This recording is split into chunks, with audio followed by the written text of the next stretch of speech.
पक्षी जो सुबह सुबह निकल पड़ते हैं अपने घोंसले से अपना और अपने परिवार का पेट भरने के लिए। नमस्ते। क्या आप सभी ने कभी सोचा है कि एक पक्षी हम मनुष्यों को क्या शिक्षा प्रदान कर सकता है? यही विचार करके भगवान दत्तात्रेय जी ने एक कबूतर को अपने गुरु के रूप में स्वीकार किया। कबूतर से भगवान हमें क्या शिक्षा प्रदान करना चाहते हैं, ये जानने के लिए एक कहानी को समझना होगा। एक बार की बात है, कबूतर और उसका परिवार सुखपूर्वक एक वृक्ष, एक पेड़ पर रहते थे। सुबह सुबह हमेशा की तरह कबूतर उड़ चलता है अपने परिवार के लिए दाना और तिनका ढूंढने के लिए, ताकि वो अपना और अपने परिवार का पेट भर सके। और पीछे कबूतरी उनके बच्चों का ख्याल रखती है। परंतु शायद आज नियति को कुछ और मंजूर था और शिकारी उस जंगल में आ पहुंचता है। शिकारी अपना जाल बिछाता है और कबूतरी के बच्चों को उसमें जकड़ लेता है। जब कबूतरी अपने बच्चों को जाल में फंसा देखती है तो वो बिना कुछ सोचे समझे उस जाल पर कूद पड़ती है और वह भी फंस जाती है।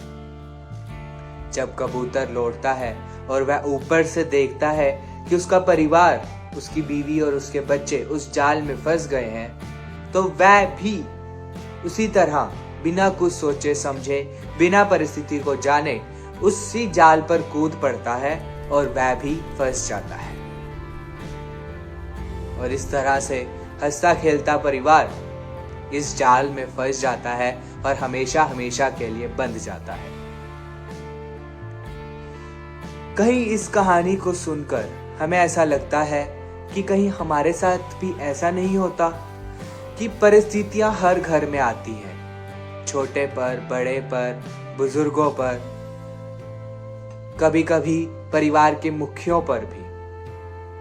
परंतु हम उस परिस्थिति को हल्का करने की जगह, उस परिस्थिति में उनका साथ देने की जगह, हम परिस्थिति को इतना डिस्कस करते हैं, इतना बड़ा चढ़ाते हैं कि उसका सॉल्यूशन निकलने की जगह सिर्फ और सिर्फ प्रॉब्लम बढ़ती ही बढ़ती जाती है।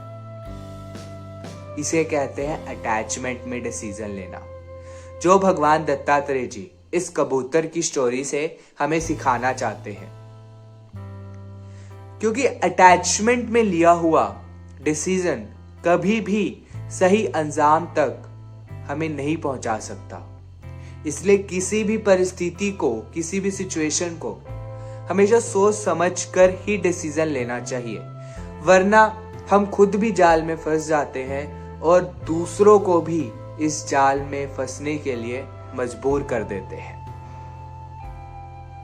इसलिए सोचिए, थोड़ा विचारिए कि किस तरह से अगर हमारे परिवार पर कोई परिस्थिति आए, कोई सिचुएशन आए, तो किस तरह से हम एक दूसरे का साथ देकर दूसरे को भी उस परिस्थिति में से बाहर निकाल सके।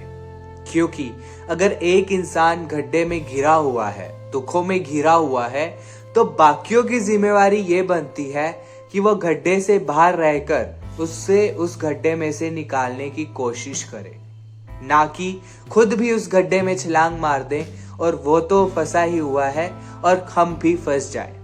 उसी तरह से अगर कोई दुखों के सागर में घिरा हुआ है, कोई दुख में है, तो उसके दुख में खुद दुखी होने की जगह हमें कोशिश करनी चाहिए पावरफुल रहकर कि हम उसे भी उस दुख में से निकाल सके। तभी परिवार का महत्व है, वही प्रेम है। वरना मोह में, अटैचमेंट में हम दूसरों के साथ साथ कभी कभी खुद भी फंस जाते हैं और कभी कभी अपने साथ साथ हम दूसरों को भी फंसा लेते हैं। इसलिए थोड़ा विवेकवान बनिए, थोड़ा जागृत रहिए और इस विवेक को जागृत करके समझिए कि जिंदगी जो है उसे किस प्रकार हम खुशी से और प्रसन्नता से और 100% से जी सकते हैं। क्योंकि कई बार परिस्थितियां कुछ ऐसी आती हैं जिसमें हम अपने जीवन को भूल जाते हैं और 100% हम अपने जीवन को पूर्णता नहीं जी पाते। तो जो मैंने पहले भी कहा था कि कभी हम पास्ट में जीते हैं और कभी हम आने वाली चिंताओं में जीते हैं, और जब तक हम प्रेजेंट में नहीं जिएंगे, आज में नहीं जिएंगे, तब तक हम अपने जीवन को 100% तरीके से नहीं जी पाएंगे। हमारी जो एनर्जी है, हमारी जो लाइफ एनर्जी है, जो हमारी वाइटल एनर्जी है, या तो वो पास्ट के दुखों में यूज होगी या आने वाले फ्यूचर की चिंताओं में। परंतु अगर हम आज का जीवन सफल बनाना चाहते हैं, आज की परिस्थितियों को, आज के दिन को हम खुशी से जीना चाहते हैं, तो बहुत जरूरी है कि विजडम लाए, विवेक लाए अपने जीवन में, ताकि प्रसन्नता से, खुशी से और अच्छे से अपना जीवन जी पाए। तो यही शिक्षा भगवान दत्तात्रेय जी हमें कबूतर और कबूतर के परिवार से हमें समझाना चाहते हैं। अगली वीडियो में मिलेंगे भगवान दत्तात्रेय जी के अगले गुरु के साथ।